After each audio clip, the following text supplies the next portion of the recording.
Here you go, 2016 Kia Sportage AC condenser replacement. So the AC condenser has got a hole in it and it was leaking. We put some dye in it, and after we detect and make sure the condenser needs to be replaced, the process is you need to take the bumper off, which we already did. Bumper off, there is one screw right here, number 10.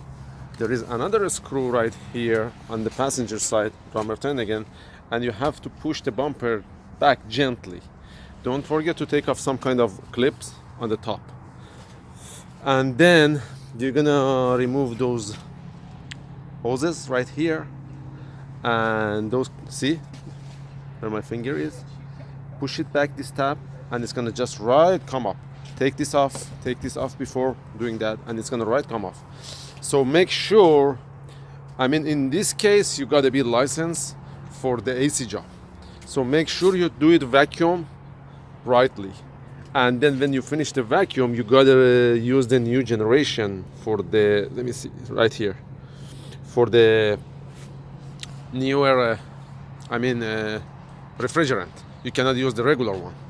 Make sure you vacuum it, then you can recharge it up to 35 psi on the low side and up to 150 on the high side, and after that you should be fine.